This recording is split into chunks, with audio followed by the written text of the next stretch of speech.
Is that a 2024 Mark V Toyota Supra manual edition? Yes, it is. And it is the successor to the long-running king of JDM enthusiasts, really, Mark IV Toyota Supra from decades ago now. Now, some of you out there may already know, I venture to say most people know, this isn't just JDM this time around. There is a lot of European, specifically BMW, going on under this car, as it shares a platform with the BMW Z4. The Toyota Supra expands on the platform itself by making this thing handle substantially better than it, and a lot better than much of the competition out there. Starting off with the front end of the Supra, as you can see, you have a prominent Toyota badge right here. Lets you know it's not a BMW Z4, it is in fact a Toyota. Moving on to the lights, very sleek. I love these headlights. They have the LEDs in here as well as the little turn signal lights right here, the LED strip. Love the aesthetics of this. It looks so clean and nice. Especially at night, you definitely know when a Supra is behind you. Now moving on the lower end of the front, you see all this mesh down here. This right here is actually blocked off. That's not functional at all.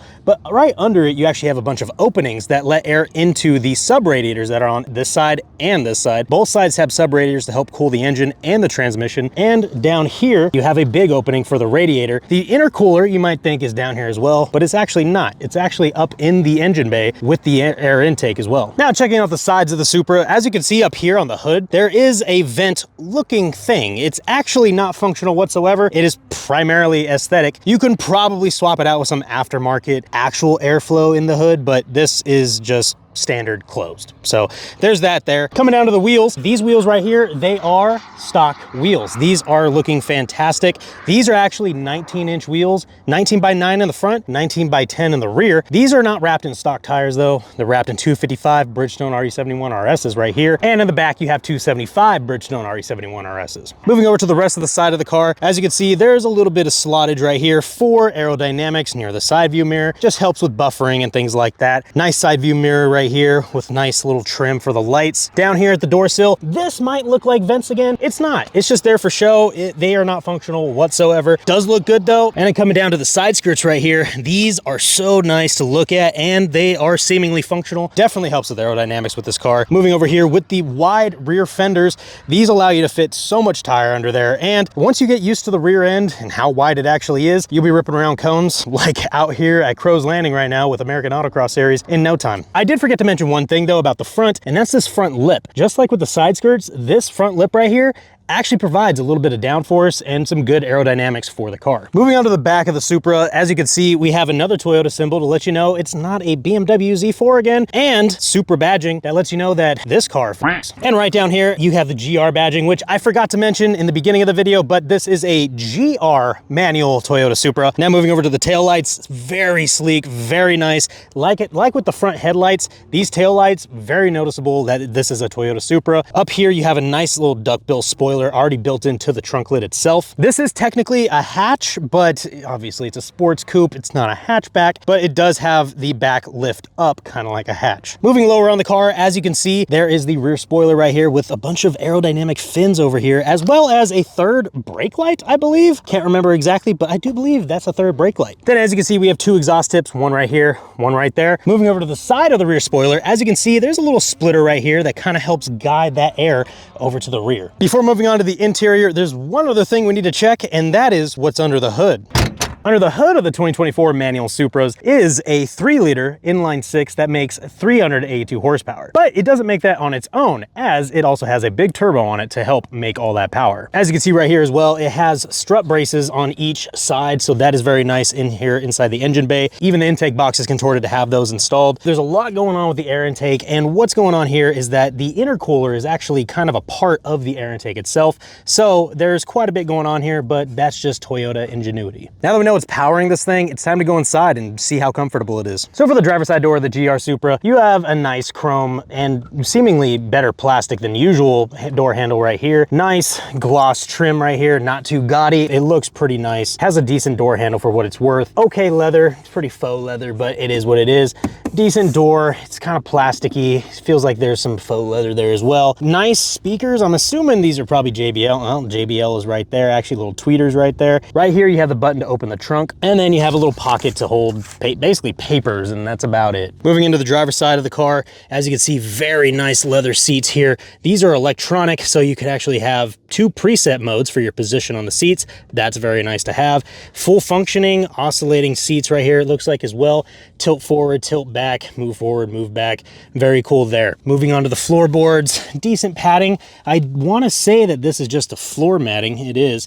Yeah, I don't know if this is standard or not, but this is pretty cool here. As you can see, 3 pedals because this is the manual. And moving back to the seats really quick, as you can see, nice, very nice bolstering here and on the butt side of it. Now jumping inside really quick, as you can see, nice leather wrapped steering wheel with all your controls on here. Right here you have the digital gauge, which I'll turn on right now.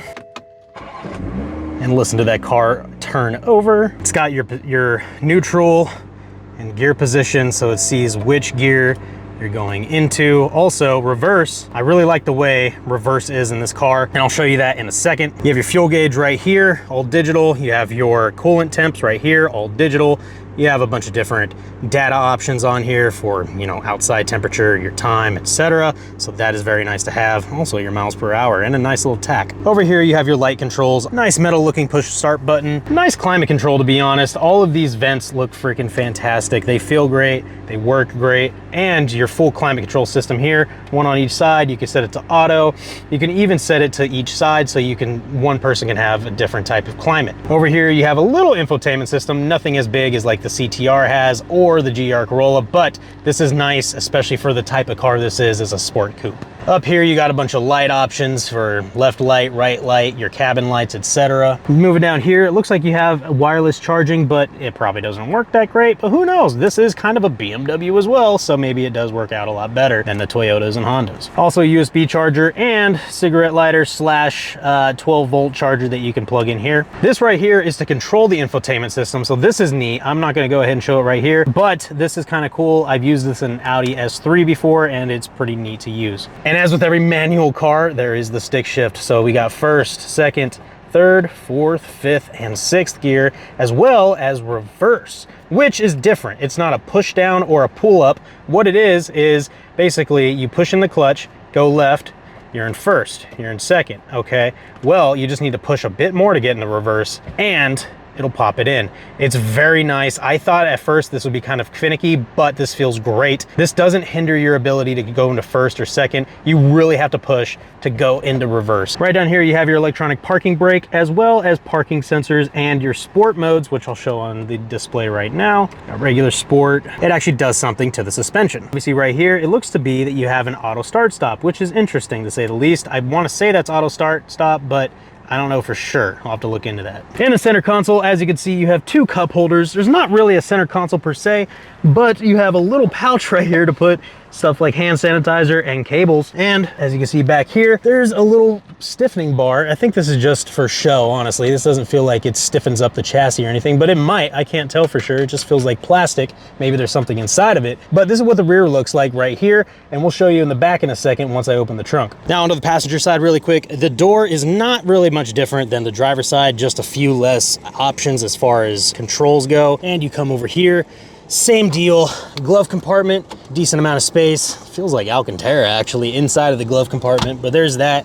Footwell, pretty decent space for a passenger. Once again, this is actually electronic as well, so that's very nice, especially to have a passenger inside. And lastly, I'm gonna pop open the trunk and show you guys how much space you can have in one of these Supras. As you can see, there is a lot of room. This is taken up right now, but you could fit quite a bit, and this is showcased here with my buddies, all of my buddies' stuff in here.